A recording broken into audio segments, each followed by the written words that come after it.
Sì, grazie Antonio, ben trovati dunque da Portogruaro. Parliamo con Gastone appunto Mascarin, che è uno dei consiglieri in sospeso appunto del Consiglio Comunale appunto della città dell'Emene. Benvenuto, ben trovato. Grazie. Mascarin. Allora parliamo di questa sospensione, se non altro, perché anche oggi il sindaco di Portogruaro, almeno quello che è certo è che comunque il sindaco Antonio Bertoncello dice che non vuole fare il sindaco a tutti i costi, dice così. Sì, infatti mi fa un po' specie, insomma, anche l'articolo di stamattina, che quando l'ho letto ho detto ma continua a prendere in giro i cittadini, perché, signori miei, dal momento dei ricorsi è tutto patrimonio loro, è tutto patrimonio di sue iniziative, e se veramente non ha questa grande volontà di avere a tutti i costi quel ruolo lì, le dimissioni sono a portata di mano, sta un attimo e quindi risolve tutto il problema.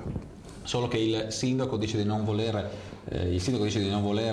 appunto dimettersi, perché vorrebbe appunto tornare a... Voi avete fatto però anche un'altra proposta al sindaco, quello appunto di trovare comunque un colloquio, trovare comunque un modo per governare assieme. Voi siete disposti dunque a governare? Ma più che governare, la nostra richiesta, sia ben chiaro, è una riconoscenza della vittoria politica al primo turno.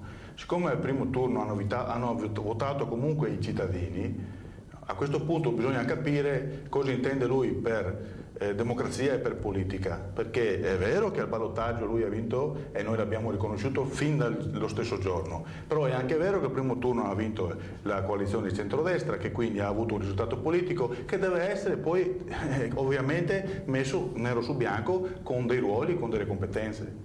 Ecco da qui i 5 assessori richiesti, nessun inciuccio, i cittadini lo sappiano, nessun altro tipo di giochetto. Insomma, un'amministrazione comunale fatta tra il centro-sinistra e il centro-destra, questo è quanto chiedono all'attuale opposizione, che potrebbe entrare comunque, anzi essere la maggioranza. Questo appunto è quanto chiede il PDL in questo contesto, comunque l'attuale minoranza, solo che appunto è ancora tutto in sospeso. Grazie a Gastone Mascarin, appunto consigliere in sospeso di Portogruaro. Antonio, la linea nuovamente a Pordenone. Grazie.